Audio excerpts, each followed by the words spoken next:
Ahora comenzamos. Bueno, vamos a trabajar la parte final de ubicándome en el programa de contenido. Ya saben ustedes que tienen lo posible que tener a mano el programa de contenido, y de las únicas cosas que no hemos hablado, ¿no? Ha sido, a mi modo de ver, de lo que es la última parte de la unidad uno, ¿no? Del espacio, del estadio uno, el paradigma educativo de la instrucción pública. Nos situamos en el bloque de contenido 2, expansión y reformas del sistema educativo nacional, y dentro de eso ya hemos visto, ¿no es cierto?, la estructura formal, hemos visto los intentos de reforma, hemos hablado fundamentalmente de la reforma de Mañasco, hemos hablado poco de la reforma de Saavedra Lama, hemos hablado bastante de las reformas que en el plano cuantitativo establece la ley 4874, que es la ley Lainez de construcción de edificios escolares, etcétera. Y hemos dejado un poquito para el final, ya no la construcción del sujeto pedagógico que produjo o que proveyó la llamada didáctica positivista o educación tradicional o escuela tradicional, o también llamado normalismo, esto que estudian ustedes, más allá de la orientación, ¿no es cierto?, de PEP, PEI o PEP biológico, ¿no?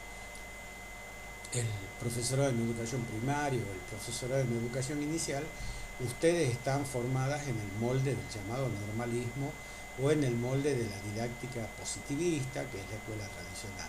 No hay que asustarse con eso, ¿no es cierto? No hay que tener miedo a decir que somos maestros normalistas, que hemos sido educados con una presencialidad y un grado con estas características, porque es el modelo dominante en el discurso del sistema.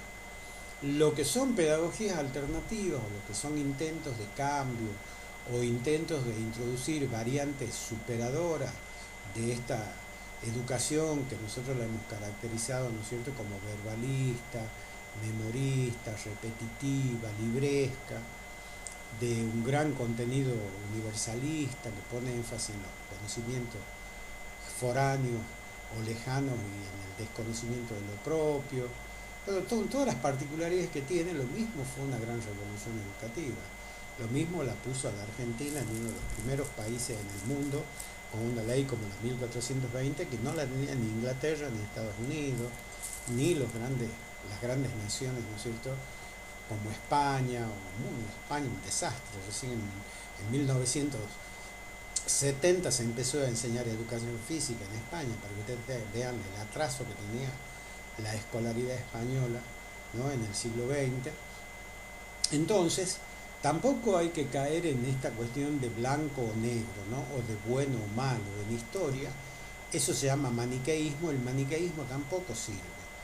Nadie es malo ni bueno en sí mismo. Los seres humanos actuamos en función de intereses, ¿no? Son los intereses y necesidades, son las ambiciones, ¿no es cierto?, y nuestras miserabilidades las que nos hacen actuar de una determinada manera, del mismo modo que nuestras virtudes y nuestros grandes aciertos, ¿no? El ser humano no es bueno o malo en sí mismo, sino que actúa en función, vuelvo a repetir, de sus intereses, de sus necesidades, de sus ambiciones, etcétera.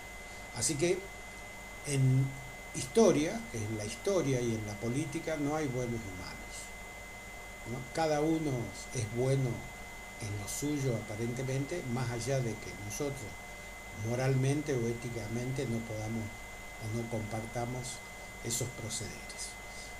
Entonces, volviendo a eso, la didáctica positivista fue un gran acierto, supuso una gran revolución cultural, supuso una gran revolución científica, hizo de la escuela un espacio donde se transmiten, donde se siguen transmitiendo los saberes científicos de la sociedad, en el único lugar donde, o en el sistema educativo, si quieren, desde una visión más amplia, en el único lugar donde circulan los saberes científicos para que el ser humano pueda apropiárselos, es en eso que se llama la escuela y el sistema educativo, ¿no? Ahí circula la ciencia, la matemática, la historia, la geografía.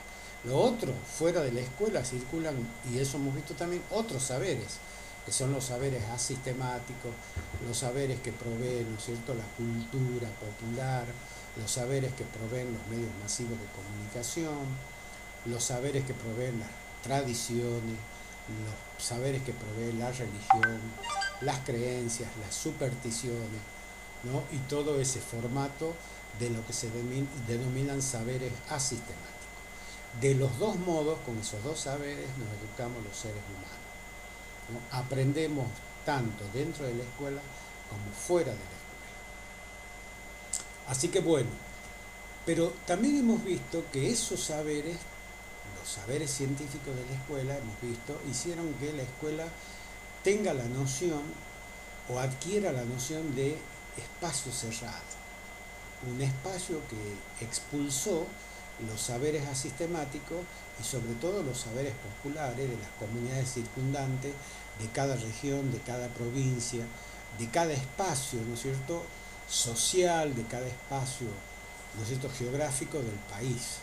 La escuela positivista es una escuela cerrada, una escuela que no admite, excluyente, que no admite que circulen otros saberes dentro de esa cientificidad, y es lo que pasó con la religión.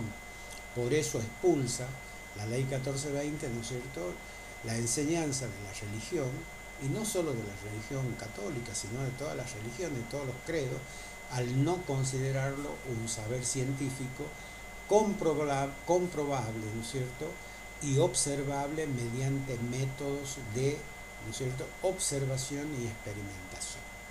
No, como yo no podía comprobar la existencia de Dios mediante métodos experimentales, la religión no estaba considerada un saber científico, sino un dogma, una creencia. Bueno, la escuela va a dejar de lado las creencias, los dogmas, todo esto que decía.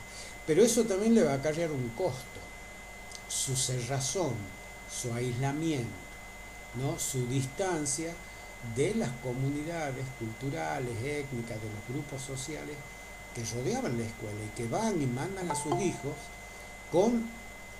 portando en la mochila esos saberes culturales. Un chico, antes de ingresar, ¿no es cierto?, a la cultura escolar, trae en su mochila toda su cultura familiar, toda la lengua, todo, ¿no es cierto?, el imaginario, todas las tradiciones, todo lo que es esa familia, todo lo que es su barrio, todo lo que es, ¿no es cierto?, las relaciones primarias que establece en ese proceso de socialización primaria, que son más bien los vínculos consanguíneos, ¿no es cierto? Un chico hasta 4 años, con quienes más se relaciona son con sus familiares, sus parientes. La socialización secundaria, que se inicia con la escuela, cuando el chico sale de la casa y entra en contacto con otros chicos, establece planos de lo que se llama socialización secundaria. Ya no es una socialización parental y consanguínea, sino una asociación no parental y lejos de una consanguinidad que es después de 4º grado. Ya no se ve ni con los hermanos, ni con los primos, ni con los sobrinos, se ve como extraño. Eso quiere decir una consanguinidad que está más allá de 4º grado. Entonces la escuela provee otra cultura, y esa cultura fue una cultura muy cerrada, una cultura que, si bien alfabetizó enormes cantidades de chicos, si bien incorporó a la cultura nacional, como ustedes lo han contestado cuando vieron las funciones de la escuela, si bien los disciplinó, ¿no es cierto?, si bien les implantó saberes socialmente necesarios, lo cierto era que predominaba el memorismo, predominaba la apatía, predominaba una disciplina dura, predominaba la obediencia, ¿no?, predominaba todo lo que nosotros ya hemos caracterizado, y eso va a dar origen, nosotros hemos dicho, a las llamadas pedagogías activas. Y es el tema un poco con el que vamos a cerrar esta unidad, hablando fundamentalmente de 3 espacios, de 3 momentos. ¿Profe? Sí. Perdón, no lo escuché bien. ¿A qué da origen esto? ¿Cómo? ¿A qué da origen todo esto? ¿A una pedagogía, dijo? No lo escuché bien. Sí, a una pedagogía distinta a la tradicional, o aparentemente superadora de las pedagogías tradicionales o de las pedagogías normalistas o de la educación tradicional, que son las pedagogías activas, o son también las llamadas pedagogías escolanovistas, o son también llamadas, ¿no es cierto?, las pedagogías vitales. Y de eso vamos a hablar cuando nosotros en el programa tenemos lo que se llaman los intentos de reforma. Porque así como hubo una reforma cuantitativa y vegetativa del sistema, al crecer el sistema cuantitativamente en instituciones, en población escolar y en población docente, así también el sistema modifica y varía su quehacer cuando va, ¿no es cierto?, superando, o por lo menos va incorporando las llamadas pedagogías activas a las pedagogías tradicionales. Y ustedes van a ver que a pesar del tiempo aún siguen predominando las pedagogías tradicionales. La escuela normal es un caso típico de pedagogía tradicional. Muchos alumnos sentados en el banco, un profesor que da la lección. Esto era durante la presencialidad. Ahora que eso ha variado en esencia y que ha llegado para quedarse, y que no creo que se vaya a corto plazo, nosotros estamos incorporando un nuevo, ¿no es cierto?, paradigma, un nuevo formato, una nueva forma de transmitir el conocimiento, que es a través de la no virtualidad, de la no presencialidad y a través de la digitalización de ese conocimiento. O sea, donde un elemento fundamental de la relación pedagógica, de la relación docente-alumno, que es la relación interpersonal, por el momento está ausente. Bueno, eso le quita un soporte subjetivo al proceso de enseñanza muy importante, que es el proceso de interacción face to face, cara a cara, con personas, con un contacto que no solo es visual, sino corporal, ¿no es cierto?, que tiene esa cosa que se llama calor humano, que se da entre colegas, entre alumnos, entre alumnos y profesores, entre profesores y toda la comunidad que formamos en la escuela normal, que no solo son profesores y alumnos, sino son los administrativos, son ¿no es cierto?, los cuerpos de conducción de la escuela, y en una escuela donde cuando ustedes van, se acaban de ir más de 3.000 chicos, cuando ustedes ingresan, que son 600 la población, 600 alumnos la población del terciario. Pero antes hubo más o menos, en el secundario hay más o menos 2.500 chicos, y en el primario, ¿no es cierto?, hay más, ¿no es cierto?, casi la misma cantidad. La escuela tiene un promedio de 3.500 alumnos que circulan desde las 7:30 de la mañana, tenía, hasta las 11:30 de la noche. ¿No? La escuela es una verdadera ciudad. Entonces, ahora eso no existe. Y ahora tenemos incorporando, uno diría, una de las reformas que se ha producido de hecho en el sistema, es la incorporación de las pedagogías remotas. No porque no las queríamos. Nosotros hace mucho, y yo soy uno, que hace mucho que decíamos que era necesaria la enseñanza virtual como complemento de la enseñanza presencial. Para mucha gente que trabaja, para mucha gente que no puede cubrir distancias, para mucha gente que tiene atención de familiares, que tiene atención de su propia casa, ¿no?, que tiene ustedes, muchas de ustedes que pueden tener hijos chicos, ¿no? Entonces, no solo se puede estudiar por la presencialidad, sino también a través de la no presencialidad. Bueno, esa es un área de vacancia que tiene el sistema educativo en Tucumán, donde desde el año 2014 nosotros venimos pidiendo, 2013, la conectividad en la escuela, la distribución de soportes tecnológicos, como fue en el año 2014 la entrega de computadoras, y que eso se interrumpió. Pero bueno, en este momento en el que nosotros nos situamos ahora, que es el año 1897, nos encontramos con una primera experiencia que cuestiona la educación tradicional. Es el señor Juan Carlos Vergara, Carlos Norberto Vergara. Carlos Vergara plantea que la escuela enseña más a obedecer que a pensar, que lo que hace, dice él, es atornillarlo a los chicos en el asiento, que los chicos solo conocen su cara, la nuca del compañero, ¿no?, que tienen que estar tiesos, tienen que escribir sin manchar el cuaderno con tinta, tienen que jugar sin ensuciarse, o sea, es contrario, la escuela es como contraria a todo lo que es la niñez en sí misma.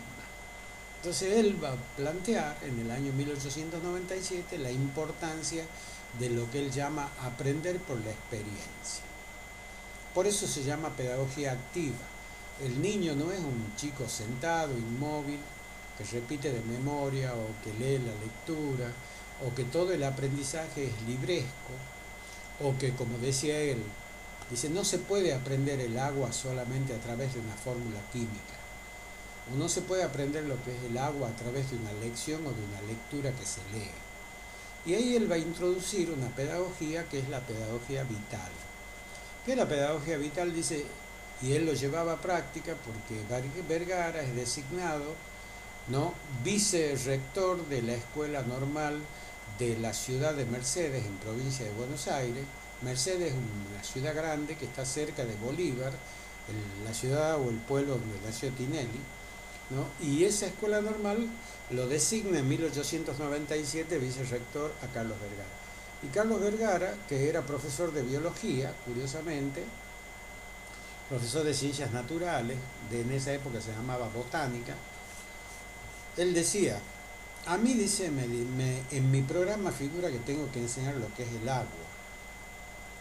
¿Cómo le enseño? Dice, a un chico, ¿no?, de 12, 13 años, un chico que está con todas las hormonas en desarrollo, un chico de segundo año del secundario, ¿cómo le enseño el agua? A través de una fórmula química, en el pizarrón, memorizando, en una lección que tiene que recitar como si fuera, rebuznar como si fuera un burro. Él dice, no. Entonces, ¿qué hace él?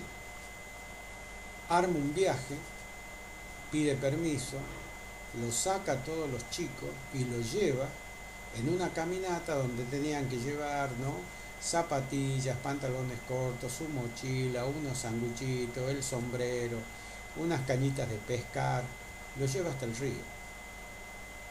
Y los niños pasan un día a la orilla del río, jugando, nadando, pescando, al sol, comiendo al mediodía en una confraternidad, y los trae de regreso a la tarde. ¿Cuál es el deber para la casa? Escribir qué han vivenciado de esa experiencia y lo tienen que presentar al otro día en la escuela. Sí, pedagogía activa y pedagogía vital es lo mismo, porque es lo que estoy explicando. Porque lo que el chico vive, lo vive como actividad, lo vive como experiencia. Entonces, él va a quedar sorprendido por los testimonios de los chicos escritos al otro día. Porque eso no tiene que caer en saco roto. ¿Cuál es la conclusión que él dice? Los chicos tienen que llegar, dormir porque están cansados, pero al otro día la tarea, antes de venir a la escuela funcionaba a la tarde, va a ser escribir en media carilla qué es lo que han vivenciado de esa experiencia de conocer el agua. No conocerla por el libro, sino conocerla a través de la experiencia. Bueno, y la sorpresa va a ser grande para él porque las conceptualizaciones de los niños son muy valiosas. Entonces, ¿cómo se aprende? A partir de esa experiencia se enseña el contenido formal, que ya no es lo mismo.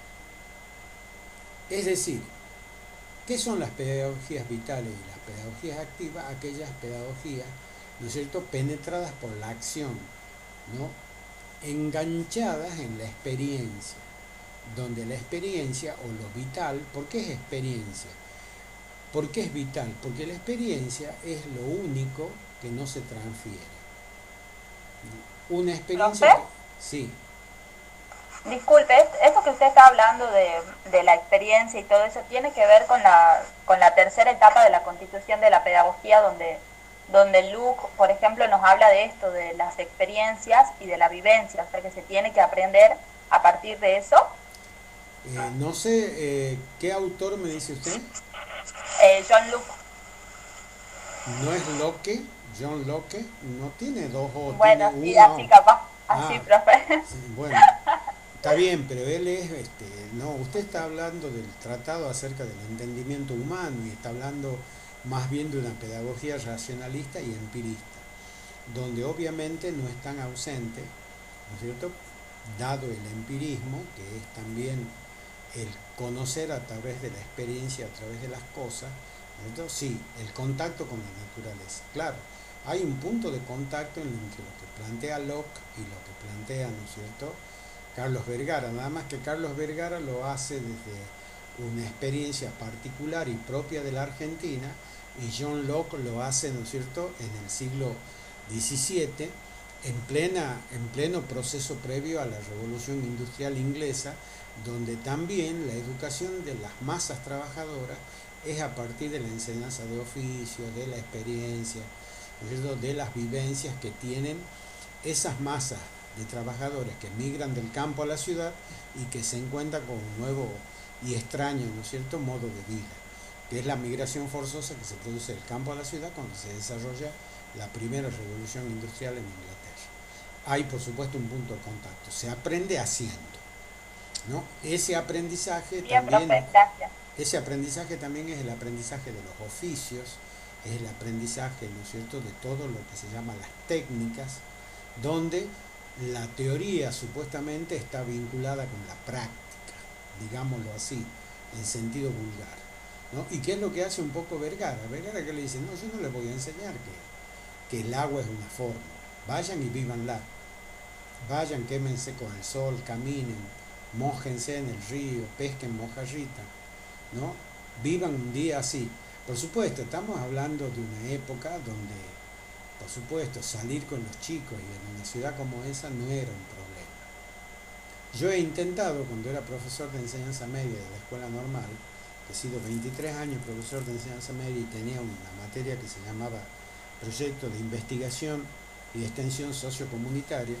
Una vez quise llevarlo a Tafí del Valle a los chicos, ¿no?, un sábado para un domingo y nos íbamos a albergar en una escuela que tiene unos dormitorios para la época de invierno, y bueno, y era imposible, había toda una burocracia, yo me tenía que hacer cargo de un seguro si es que se producía un accidente, entonces tampoco la educación vital, no vayan a creer que es tan fácil, no vayan a creer que es, por ejemplo, los que estudian biología, acá en esta carrera, si hay algún alumno de biología que me está escuchando, ¿no?, ni siquiera tenemos los laboratorios funcionando en la escuela, como corresponde, ¿no? Ni siquiera salimos a hacer una práctica.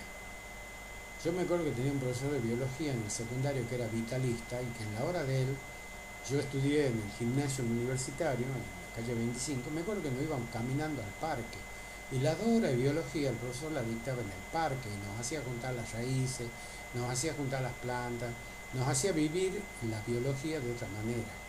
Entonces, eso tampoco es fácil en el sistema. Es muy lindo decirlo, es muy lindo proponerlo, es interesante plantear el aprendizaje por la experiencia, pero no es fácil aplicarla, menos en un sistema que no está tampoco preparado para eso. No sé si me entiendo.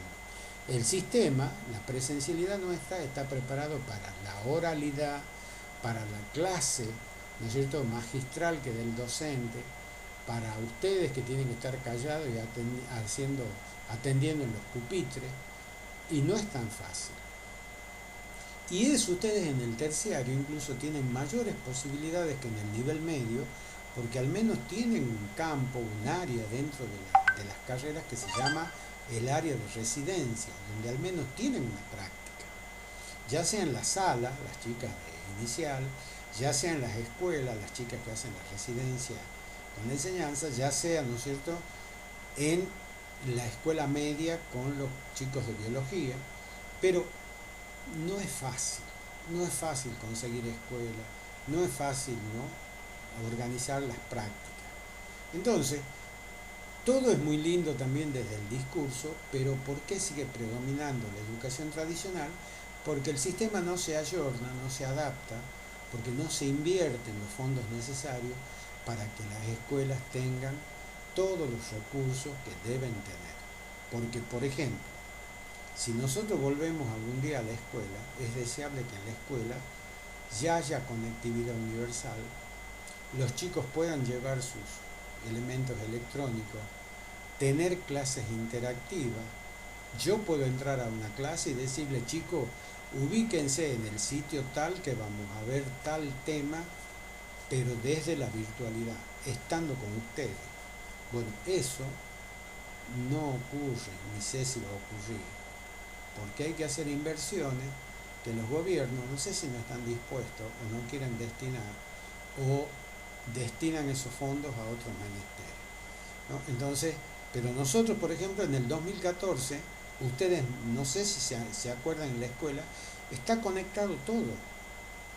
estaban todo, estaban los routers, todo, todo, todo. ¿Qué faltaba? La parte que tenía que poner el gobierno provincial. El gobierno nacional había mandado las computadoras y había financiado toda la instalación de todo lo que es la conectividad en la escuela. Si ustedes ven en cada curso de la escuela van a ver que hay unos cables, hay dos routers, hay un, ¿cómo se llama el otro? El que decodifica la señal, ya me voy a acordar, bueno, este que tengo a la parte de mi computadora, ya me voy a acordar cómo se llama, que es el aparatito que decodifica la señal, todo está instalado. ¿Qué faltaba? Las antenas y ¿Modem? un módem, exactamente, los módems. ¿No es cierto? Está todo instalado. ¿Qué faltaba? Que el gobierno provincial ponga las antenas, ponga la señal y establezca la conectividad. Nunca lo hizo. Un solo colegio, el Colegio Nacional, tenía eso porque lo pagó la cooperadora de ese colegio. No sé si se entiende, ¿no? Entonces, todo esto que nosotros estudiamos, lo estudiamos como un marco referencial que nos da pauta de cómo podría ser mejor la educación, histórica y políticamente. Pero aplicarlo muchas veces en la realidad del sistema no es tan fácil. No es tan fácil. De todos modos, no hay que perderlo de vista, porque tampoco tenemos que quedarnos con el discurso de la educación tradicional. La educación tradicional es valiosa, ha educado a muchas generaciones en este país. La mayoría de nosotros aprendió en la escuela tradicional, en el secundario tradicional y ahora, en el caso de ustedes, en el terciario de formación profesional, de formación docente, lo han aprendido, no sé ustedes, porque están en segundo año y el año pasado ya han ingresado en un formato no personalizado, no presencial. Pero todas las generaciones hemos estudiado así. Y no es fácil cambiar, no es fácil introducir cambio. Y no todos los profesores además están dispuestos. Los profesores somos animales de costumbre. Estamos acostumbrados a ir, a dar la clase, a leer el mismo librito, a tener las mismas actitudes, las mismas actividades. Eso se llama la monotonía del docente.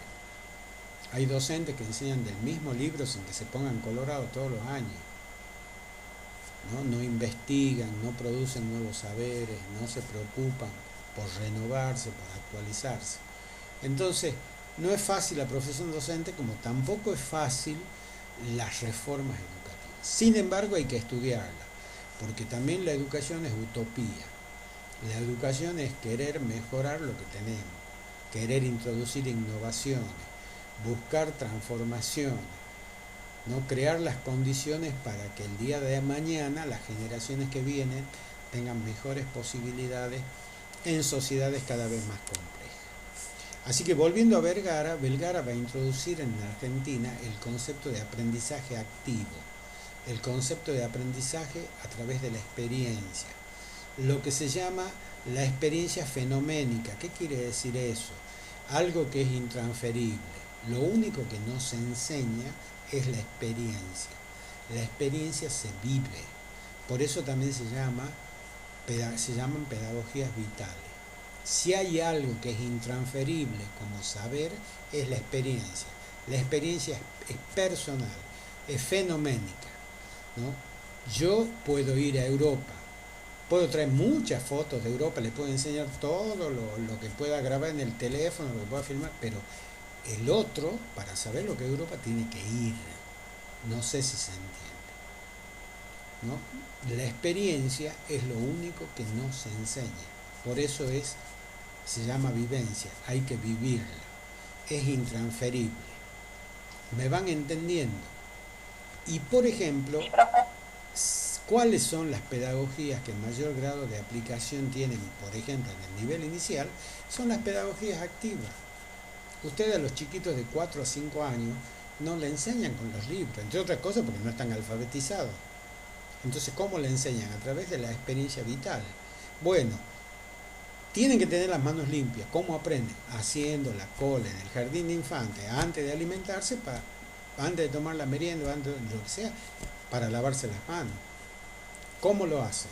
Aprenden las conductas socialmente necesarias. Después hacen la cola para lavar su jarrito y lavar su cucharita y para dejar higienizado y organizado el jardín. Bueno, todo eso se aprende haciendo. No hay un libro que lo diga. Entonces, hay pedagogías que se aplican más en determinados niveles del sistema y hay pedagogías que son más pertinentes a las edades y a las modalidades también del sistema. Por ejemplo, ¿dónde funciona mejor la educación tradicional? En el nivel primario. ¿Por qué? Porque el nivel primario hay que alfabetizar, hay que enseñar a escribir, hay que enseñarle matemática, hay que enseñarle las reglas, ¿no? Las reglas ortográficas, las reglas de la división, las reglas... Todo eso exige cognitividad, todo eso exige escritura, todo eso exige, ¿no es cierto?, el acceso al pensamiento simbólico. Y ahí la experiencia cuenta menos, ahí cuenta más la reflexión, ¿no?, la cognición. Entonces, y después cuando volvemos al secundario, lo vital vuelve a tomar auge, porque el chico está en un proceso de transformación donde abandona para siempre el cuerpo de niño. Acuérdense los 3 duelos de la adolescencia. El primer duelo, la primera pérdida es por un cuerpo de niño que nunca más volverá a ser. Es el primer duelo, dicen, ¿no es cierto?, los psicoanalistas, el duelo de la adolescencia. ¿Cuál es el segundo duelo de la adolescencia? El abandono de la idealidad de los padres. Los padres dejan de ser el ideal de los niños. Comienzan las reyertas, te contradecís, desobedecés, te rebelás, le haces la contra. Tu mamá dice A y vos le decís B. ¿Y por quién lo sustituyen? A las figuras paternas, a esas figuras paternas ideales que son cuestionadas en la adolescencia, por los amigos, por los afectos llamados paralelos, por los afectos, ¿no es cierto?, no consanguíneos. Y ese es el segundo duelo de la adolescencia, la pérdida de la idealización de los padres.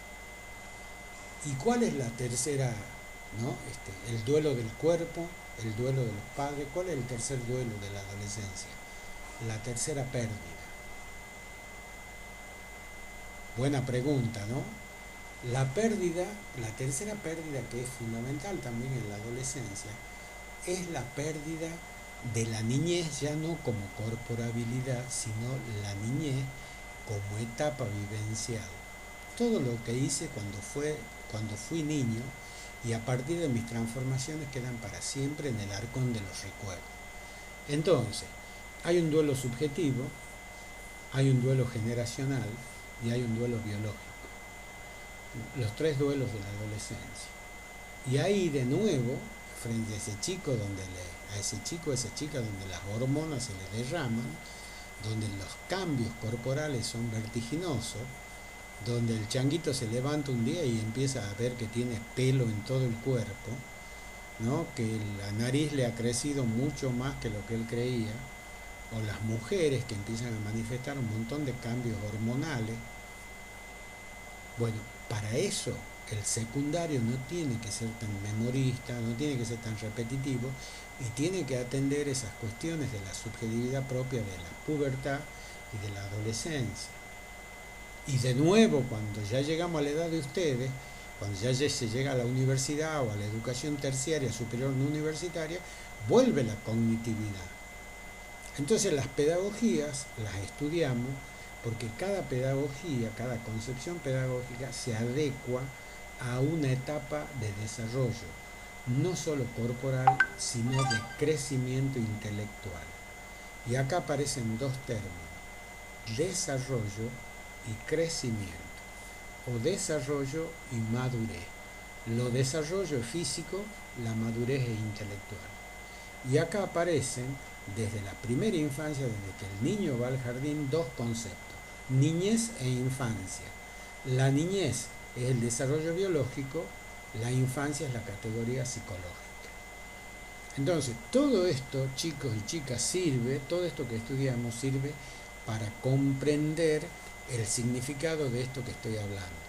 ¿Por qué en este tiempo nos empezamos a preocupar por el niño, por el sujeto, por su subjetividad, ya no solo por su cognición, ya no solo por su conocimiento, sus capacidades intelectuales, leer, escribir, multiplicar, sumar, dividir, todo eso bien, pero hay otra dimensión del ser humano, que es su dimensión afectiva, subjetiva, vivencial, y es eso lo que la pedagogía busca también capitalizar para formar de manera integrada un sujeto que es el sujeto de la educación.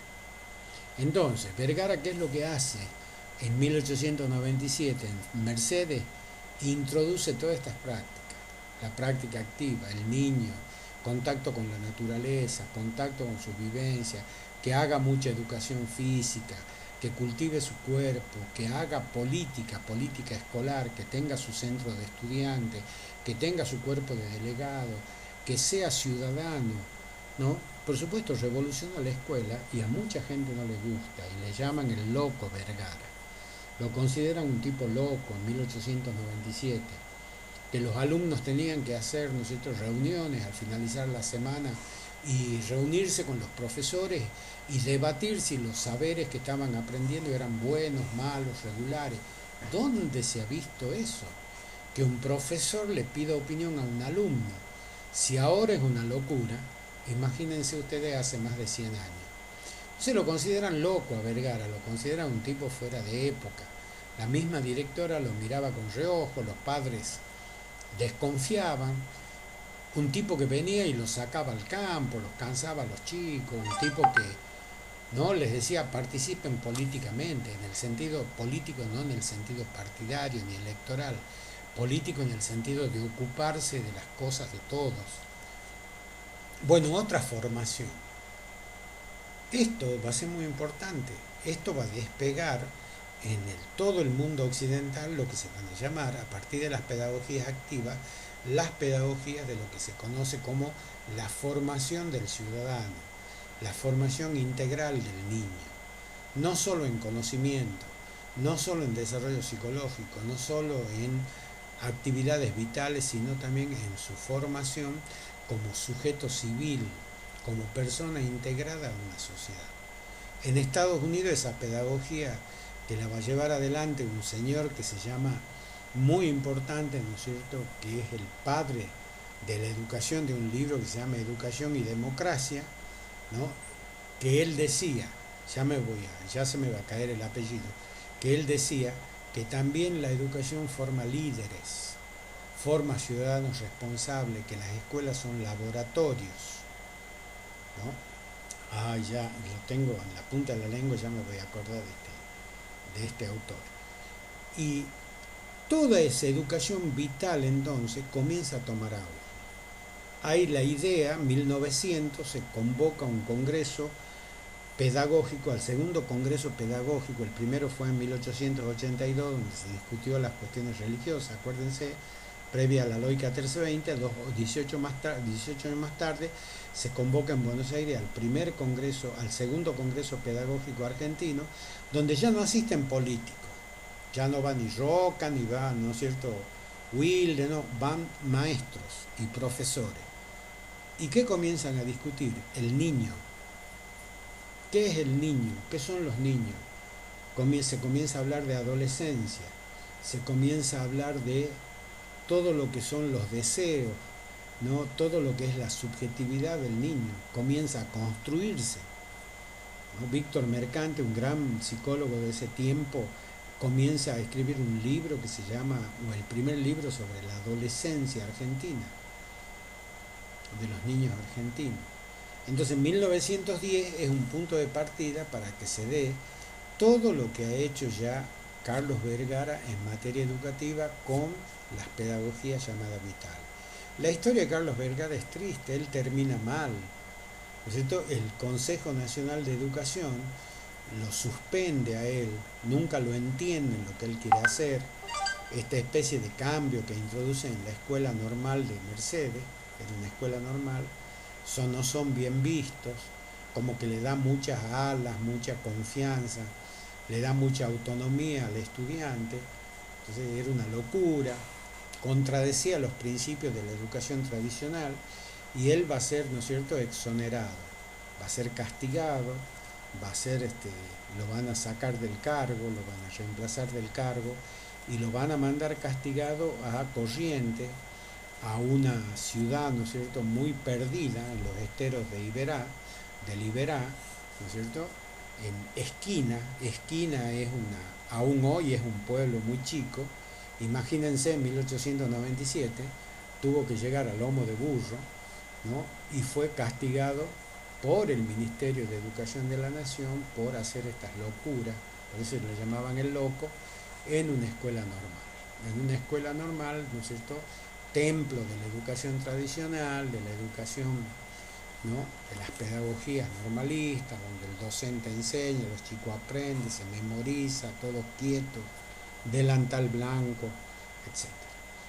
Así que bueno, si bien no termina bien la experiencia de Vergara, los libros que él escribe son muy valiosos, ¿no? Y él después, bueno, un amigo de él, ustedes han visto que el Ministerio de Educación se llama Palacio Pisurno, bueno, Pablo Pisurno, que era amigo de él y que era inspector de escuelas, logra, ¿no es cierto?, que le levanten la penitencia, la exoneración del sistema, y lo vuelvan a traer a Buenos Aires, a Carlos Vergara, y Carlos Vergara ahí se recibe de abogado y se transforma ya en profesor universitario y va de a poco abandonando todas esas cuestiones, pero deja una profusa obra que se desconoce, ¿no?, y que lamentablemente no se estudia, pero fue un gran innovador de la educación de ese tiempo. Y otro muy importante es Mañasco, Osvaldo Mañasco, en 1900, 3 años más tarde. Él es ministro de Instrucción Pública del segundo gobierno de Roca, y creo que esto también lo hemos visto. Él introduce todo lo que es la educación agraria, todo lo que es la orientación agrotécnica, todo lo que es el conocimiento de la biología, todo el conocimiento de los principios ya en ese tiempo de la ecología, de todo lo que es la agricultura extensiva e intensiva, ¿no? Él decía, ¿cómo en un país agrícola ganadero tenemos tantos abogados y tan pocos ingenieros agrónomos, tan pocos técnicos agrónomos? Entonces él va a ser el que va a introducir todo lo que es una nueva modalidad en el sistema, que hasta ese momento tenía 3 a nivel medio, que era bachilleres, ¿no es cierto?, normalismo, formación docente y lo que se va a llamar tenedores de libro, y que hoy se llama perito mercantil. O sea, tenía el comercial, tenía el normalismo y tenía el bachillerato. Bueno, Osvaldo Mañasco va a introducir otra modalidad en el nivel medio, que es la modalidad agrotécnica. Se llama así. Hoy, en ese tiempo, se va a llamar, ¿no es cierto?, la modalidad que conozca los saberes básicos de la agricultura, la ganadería, todo lo que demanda el modelo agroexportador que económicamente predomina en la Argentina. Pero no solo él avanza con eso, sino que propone la supresión de la mitad, el cierre de la mitad de los colegios nacionales, y que en esos colegios nacionales cerrados se impongan las escuelas, él llama politécnicas, le llama él, con aprendizaje formal y aprendizaje no formal, con un secundario formalizado de orientación técnica y agrotécnica, pero también con educación no formal. ¿Qué quería decir educación no formal? Talleres, ¿no?, espacios de enseñanza para los más grandes, para la gente grande, para los trabajadores, para la gente que tenía que asistir, ¿no es cierto?, en horarios como los sábados o domingos, a esos lugares a aprender las técnicas de la agricultura, del trabajo de la tierra, el conocimiento de las semillas, etcétera, etcétera, pero también lugares de alfabetización, de aborígenes, de campesinos, de trabajadores azucareros acá en el noroeste argentino, ¿no es cierto?, de los indios, de los aborígenes que trabajaban en la caña de azúcar en los ingenios del norte. Es decir, la reforma educativa de Mañasco no solo es pedagógica, sino social, ¿no? Quería que se incorporen también a la educación de los oficios, a la educación, ¿no es cierto?, una educación técnica orientada a la agricultura, a aquellas personas que, siendo trabajadores, eran analfabetos, carecían de oficio, carecían de una capacitación, etcétera, etcétera, etcétera, ¿no? Y no corto con eso, como nosotros ya hemos visto, después del escenario de 1900, donde se estudia mucho la subjetividad del niño, él también va a avanzar hacia una reforma orientada a incorporar en el sistema educativo a los llamados niños con capacidades especiales. No hay que olvidarse. Osvaldo Mañasco es el creador de la Dirección Nacional de Educación para Sordos, 1900, y la Dirección Nacional de Educación para Ciegos, 1900. O sea, desde el Ministerio de Educación también se comienza a ver que no solo los niños normales o aquellos niños, como se dice ahora, con discapacidades, mal dicho, con capacidades especiales, tenemos que decir nosotros, ¿cierto? Nadie acá es discapacitado, sino lo que tenemos son capacidades especiales, personalidades especiales, habilidades especiales, porque queda muy mal calificar al otro, ¿no es cierto? No, el otro es discapacitado. ¿Qué es eso? Encima que tiene, ¿no es cierto?, todo el dolor y la angustia de estar en una silla de ruedas y no poder caminar, uno le dice discapacitado, es decir, le pone un rótulo. No, tendrá capacidades especiales, vivirá de otra manera, aprenderá de otra manera, pero no es un discapacitado, tiene otras cualidades, ¿no? Nosotros que nos creemos normales somos los más enfermos muchas veces, ¿no? Así que no hay que confundirse con eso, porque primero rotulamos y luego discriminamos y nos creemos distintos o superiores a aquellas personas que por ahí no tienen un sentido, no escuchan, no ven, o aquellas personas que tienen problemas de motricidad. Yo tuve el primer alumno ciego en 1998. La escuela normal Juan Bautista Alberdi de Tucumán tardó 98 años en hacer realidad la decisión de Mañasco en 1900. ¿La culpa la tiene la escuela? No, la tienen las políticas educativas. Porque ese chico, el primer ciego que a mí me tocó en el 5º año, ¿no?, que yo enseñaba, no tenía ni el maestro ayo, porque tiene que ir acompañado de un maestro, se llama ayo, porque es el nombre griego de el esclavo que guiaba a los ciegos. El esclavo era el ayo, ¿no?, que guiaba a los ciegos. No tenía ni el maestro ayo, ni tenía en ese tiempo ya, una procesadora de texto. Tenía una máquina horrorosa que hacía un ruido infernal, que era la máquina que transformaba el lenguaje oral en texto llamado, ¿no es cierto?, el texto de los ciegos. ¿Cómo se llama el lenguaje de los ciegos? ¿No? A ver si alguna se acuerda. El lenguaje braille, ese lenguaje que se lee con la yema de los dedos. Bueno, él ponía en un papel y tenía una máquina, como máquina de escribir, que transformaba la palabra en la letra, ¿no?, en los rebordes que en el papel se genera a través del tacto, ¿no es cierto?, el lenguaje braille. Y yo lo tuve en el año 98, pero ese chico estaba totalmente desamparado. Si no fuera por sus compañeros que lo guiaban en la escuela o por los padres que llegaban, ese chico estaba solo. Dependía de la voluntad de los amigos, de los compañeros, porque su maestro que tenía que acompañarlo no estaba. Y nosotros, hasta yo mismo, me equivocaba, porque estando él a veces entraba a clase y les decía: chicos, ¿vieron la página tal? ¿Leyeron? Y me daba cuenta que había uno que no podía leer, o que si leía tenía que hacerlo previamente en un texto adecuado a su condición, ¿no? Entonces, no tampoco era fácil para un sistema tradicional, vuelvo a repetir, incorporar estas modalidades distintivas para chicos con capacidades especiales. Sin embargo, en 1900, ya habiendo una enorme cantidad de población de niños ciegos, no se olviden ustedes que no existía nada que cure la conjuntivitis, que en esa época no existían antibióticos, no existían gotas para los ojos, ¿no? Había un mal que se llamaba mal de ojo y que hoy se llama conjuntivitis, que hacía estrago, ¿no? En la vista muchos chicos nacían ciegos. Hoy el chico nace y no solo le ponen la vacuna Sabin oral cuando nace, sino que le ponen gotas, ¿no es cierto?, de visuales, gotas ópticas para la vista o gotas para la vista especiales cuando el niño recién nace. Yo he tenido mi nieta el otro día, tengo una nieta de 1 mes, y cuando se le entregan a mi hijo, se le entregan vacunada, con los ojos limpios, con todos los reflejos estudiados, un chiquito completo.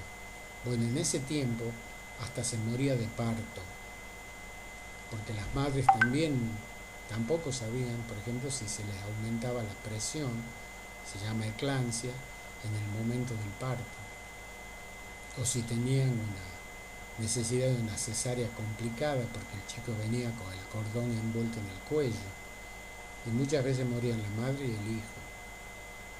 Entonces, en ese tiempo en que se comienzan a conocer las cuestiones de la infancia más a fondo, se crea en 1900, como una gran reforma en el sistema, la incorporación de niños con capacidades especiales hipoacúsicos y no videntes. Los hipoacúsicos son los sordos y los no videntes son los ciegos. ¿No? Esas dos reformas, esos dos procesos de reforma que propone Osvaldo Mañasco son muy interesantes. El problema es que no va a prosperar el de la educación técnica agropecuaria porque desde la política, desde el mitrismo, fundador de los colegios nacionales, se niegan terminantemente a cerrar los colegios nacionales y a abrir espacios de formación agrotécnica y, ¿no es cierto?, colegios con modalidad agrotécnica. Así que esa reforma, que fue muy interesante y que se aplicó recién a mediados de los años 40 y 50 en el sistema, tuvo que esperar mucho, y más aún la de niños especiales, que recién, como les decía, en algunos lugares tardó mucho tiempo y que siguen sin aplicarse, ¿no? Les aviso, porque toda la experiencia que la escuela normal hizo en el nivel medio, con chicos ciegos, con chicos sordos, con chicos con dificultades motrices, quedó en la nada. Quedó en la nada porque no hay recursos, porque no hay dinero para eso. Y se los sigue enviando a los chicos a guetos, a escuelas cerradas, a escuelas, ¿no es cierto?, discriminadoras, donde son chicos que son sordos, son ciegos, son esto, esto, otro. No es que los chicos puedan integrarse así nomás. Yo les aviso que la integración tiene un precio muy fuerte. Yo me acuerdo que al cieguito Albertito, así se llamaba, que después fue alumno mío en la facultad, estudió inglés, y yo le dictaba una materia de primer año, y él se recibió, actualmente es profesor de inglés, ya no está acá, está en el extranjero, ¿no? Ya es un hombre. Imagínense, él ingresó en quinto año en el año 98, hoy era un tipo de 40 años, por lo menos, se casó con otra chica no vidente, ¿no? Y creo que vive, no sé si en España o en algún lugar así, como profesor de inglés no vidente, y me acuerdo de que él dependía de los compañeros si lo invitaban a una fiesta, si lo invitaban a esto, era un chico muy aislado. ¿Por qué? Porque los propios compañeros lo discriminaban. Ustedes han visto que a veces en la adolescencia, así como hay lazos muy fuertes de amistad, hay lazos muy crueles de enemistad y de discriminación, ¿no? Al negro, al gordo, ¿no?, al petizo, ¿no? Toda la idea de perfección hace de que muchas veces nosotros discriminemos con, ¿no es cierto?, cuestiones que son sobre todo las cuestiones externas. Si es petizo, si es gordo, si es esto, si tiene granos en la cara, si esto, ¿no? El adolescente puede ser muy solidario o puede ser también muy cruel. Y me acuerdo que a Albertito, los sábados, él me decía, yo le preguntaba, le digo, Albertito, ¿y con quién has salido el sábado? No, profesor, me quedé en mi casa, le gustaba mucho la música.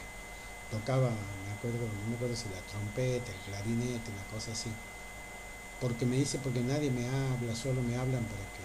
Y me he incorporado a un grupo de trabajo práctico. Pero él no iba a fiesta, porque nadie quería ir con él. Que era una carga, obviamente. Pero bueno, no es tan fácil, ¿no? Ni desde la docencia, ni desde la solidaridad, digamos, grupal de sus pares, la vida con aquellos chicos con capacidades especiales. Bien, y por último, la reforma de Carlos Saavedra Lama, ya estamos a 10 minutos de terminar la clase, es una reforma también muy importante y que también apunta a la adolescencia. El tema de la adolescencia se vuelve muy fuerte en los primeros años del siglo XX. 1913 el que hace, dice, cuando le agreguemos, crea la escuela intermedia, con 2 años de la primaria y 2 años de la secundaria, y a los 14 años, cuando ese chico termine la escuela intermedia, ¿qué va a salir? Va a salir con un oficio.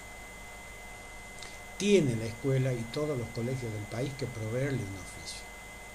Tiene que proveerle una capacitación que se llama calificada para que el chico sepa ganarse la vida cuando sale de la escuela o cuando inicia ya no su pubertad, sino cuando termina su pubertad y comienza la adolescencia propiamente dicha a los 14 años. Entonces, ¿cuál era la escuela? ¿Cómo se le va a llamar la reforma de Saber Alama? La escuela intermedia. Esa escuela intermedia que al niño de 14 años lo sacaba, lo egresaba con el certificado de aprendiz.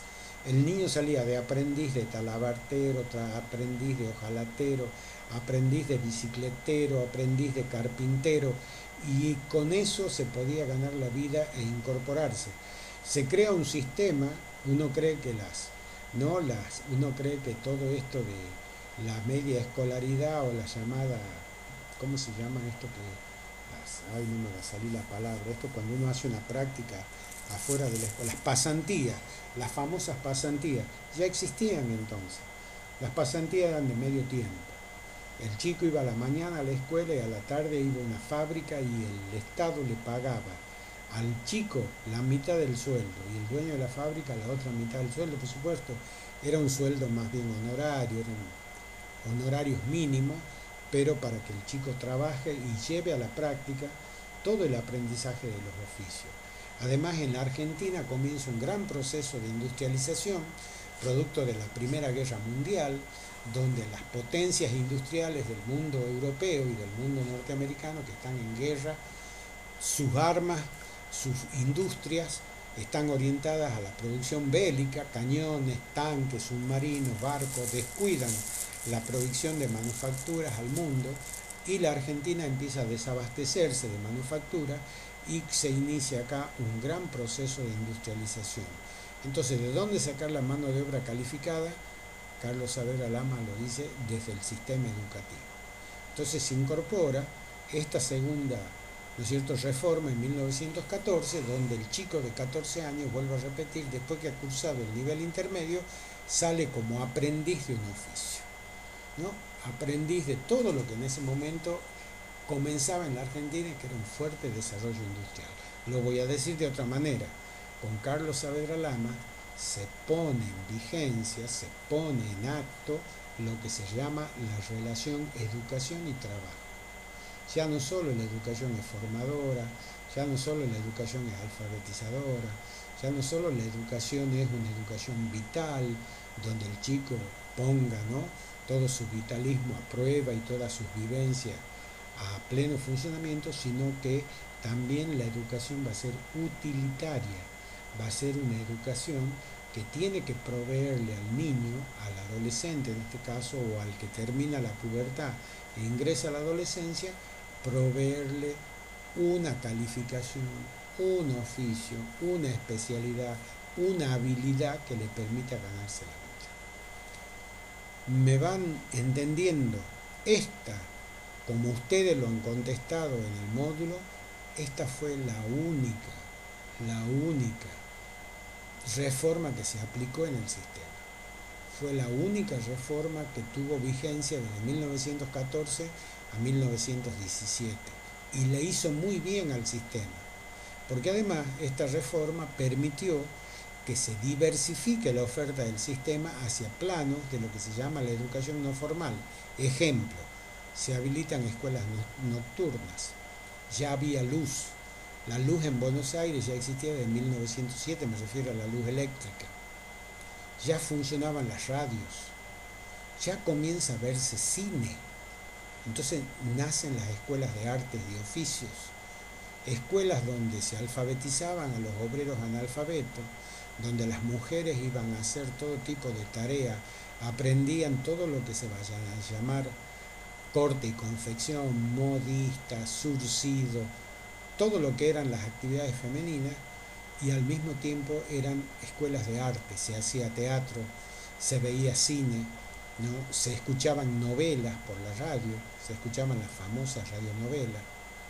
Entonces la gente comienza a culturalizarse, ya no solo recibiendo educación de la escuela o del colegio, sino recibiendo esa educación que se llama educación no formal, o también se llama la educación de las llamadas escuelas postprimarias, o de las escuelas llamadas también de corte y confección o de artes y oficios.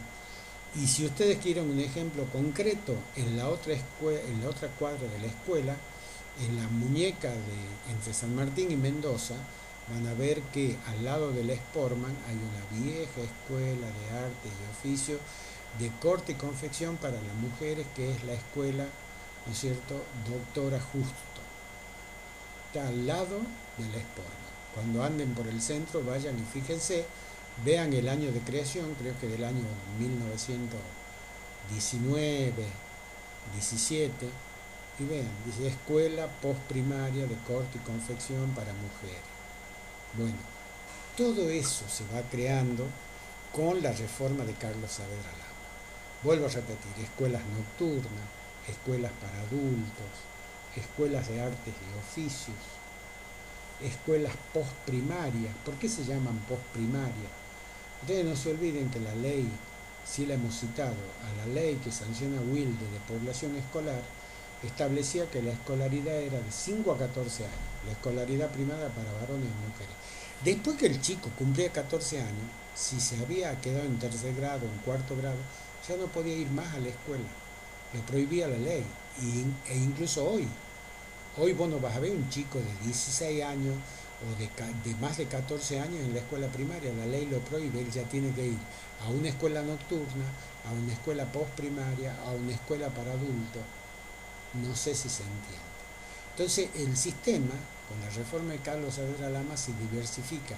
¿Hacia qué plano? Hacia los aprendizajes no formales, a los aprendizajes especializados, a los aprendizajes de la cultura, de las artes, de los oficios, etcétera, etcétera, etcétera. Y le hace bien al sistema. Por eso cuando Irigoyen la deroga en 1917 a la reforma esta, mucha gente protesta, se siente mal, se siente desilusionada con el primer presidente argentino elegido por el voto popular, porque no entendía que un presidente que expresaba a los sectores populares que lo habían votado, suprima una reforma que tanto beneficio le había dado a la población común, a la población adulta, a aquellos no adolescentes que no habían terminado la escuela, o a aquellos niños que a los 14 años tenían un oficio. Por supuesto que Irigoyen, y eso ya lo vamos a ver en la unidad que viene, va a incorporar formalmente al sistema educativo todo lo que se van a llamar las escuelas de artes y oficios, las escuelas del trabajo, ¿no?, la semilla de lo que van a ser las escuelas técnicas que hoy conocemos. Bien, chicos, son las 23:23, formalmente hemos terminado el dictado de la unidad 1. Todo esto sirve para que ustedes terminen el módulo 2, el de las reformas, esto que están elaborando. Esta clase es útil para que ustedes lean los textos que tienen con un marco histórico y un marco político que les permitan comprender lo que van leyendo.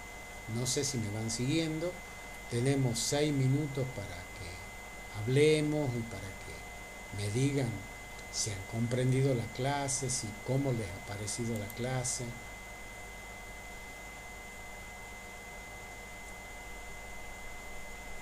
Escucho sus opiniones. Profe, Sí. yo como ingresé un poco tarde a la clase, quisiera saber si me puede explicar el tema del trabajo evaluativo, el que sustituye el parcial.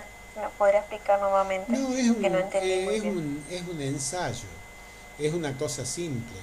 Usted tiene que elegir un tema del programa, de lo que nosotros hemos enseñado, y tiene que redactar un texto suyo. ¿Qué quiere decir un ensayo? Un ensayo es un texto, yo ya le voy a dar las indicaciones cuando llegue el momento, que lo tiene que hacer con sus palabras y con sus ideas. No tiene que copiar de los libros ni dar ninguna respuesta. Se llama ensayo cuando uno escribe algo que es una opinión sobre un tema. Supóngase que usted escriba, pongamos un ejemplo, las escuelas de artes y oficios. Lee la literatura, pero no pone esa literatura. Tiene usted que escribir lo que usted considera que es valioso, la opinión suya sus pensamientos, sus reflexiones sobre el tema de la Escuela de Arte y Oficio. ¿Me va entendiendo? Eso es un ensayo. Un ensayo es una opinión escrita.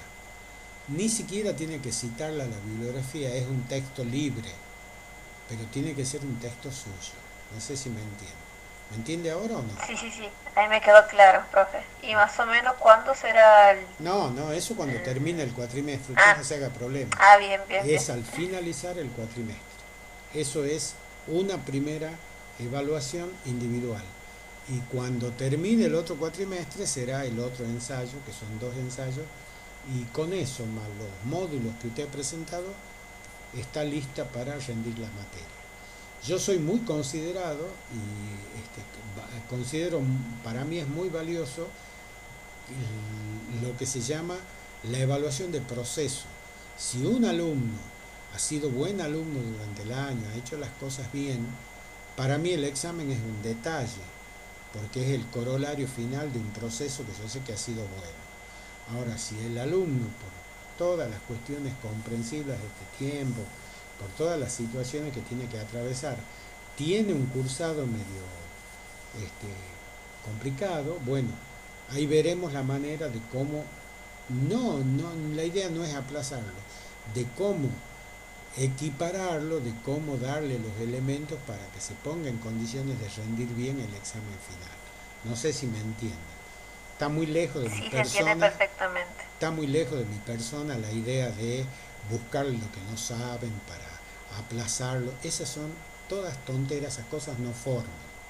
Lo que forma una persona es ayudarla a que entienda, ayudarla a que comprenda, ayudarla a que procese la información, porque eso es lo valioso, ¿no? Además, yo odio el memorismo. Ustedes tienen que hablar comprendiendo las cosas de la misma manera en que yo trato de exponerle las clases. No sé si me entienden. Sí, se entiende perfectamente. Y profesor, otra duda con respecto a los trabajos prácticos. Sí. No sé si ya corrigió algunos ya o todavía nada. Ya devolví. ¿O va de a poquito? No, ya devolví todos los trabajos, el 1 y todos los que me llegaron del módulo 1 y del módulo 2, yo ya los devolví. Están en Classroom, ustedes tienen que entrar y cada grupo tiene su devolución. Ahora varios me dicen, estoy leyendo en el chat, que no les llega. Dicen la señorita Salica, profe, mi grupo tampoco recibió. ¿Lo reenvío nuevamente? Sí, reenvíelo, ¿no? Profe, pero usted lo sabe porque ahora me acabo de fijar y no tengo nada de clasificación ni nada. Sí, de porque yo no, prácticos. usted, señorita Romano, no la tengo en los grupos del Classroom, pero usted lo envió a Classroom, usted lo subió a los trabajos. Sí, profe, Bueno, le muestro si quiere. Entonces, miren, vamos a hacer lo siguiente. Como tenemos comunicación permanente por WhatsApp, yo voy a fijarme de nuevo en Classroom los trabajos que están subidos, voy a corregir los trabajos que por alguna otra razón hayan llegado tardíamente y los que no estén les voy a avisar para que me los manden por correo electrónico. Así llegan y así yo los corrijo. ¿Estamos de acuerdo? Bien, profe. Denme hasta mañana que yo revise Classroom, vea de nuevo y yo les voy a avisar por celular cuáles son los trabajos recibidos que tengo y ustedes se van a dar cuenta porque no van a figurar ahí los trabajos recibidos. De paso, les voy a pasar mi correo electrónico para que ustedes me manden ahí esos trabajos. Pero solo excepcionalmente, ¿no es cierto? Que no sea una modalidad. La modalidad es la plataforma de Classroom que hemos habilitado. Yo ya me voy a fijar por qué los trabajos no llegan. Me parece extraño porque han llegado muchos trabajos, ¿no? Han llegado casi, yo les diría como 70 trabajos. Claro, sí, yo les muestro más o menos, si es que puedo. Ahí, mire, ahí dice el trabajo práctico, todo estará entregado y es su Classroom. Sí. Que está, sí. Trabajo práctico número 1. Sí. Y ahí está entregado. Ajá. Pero no tengo nada. Bueno, me voy a fijar, pero me voy a fijar y voy a Vuelvo a repetir, voy a revisar, capaz que han entrado en otro momento, capaz que han entrado cuando yo ya había terminado de corregir toda la tanda de trabajo que he corregido. Así que no se haga, de todos modos usted no se haga problema, ya le hemos dicho, Bien, con los primeros trabajos prácticos vamos a ir perfeccionando el modo.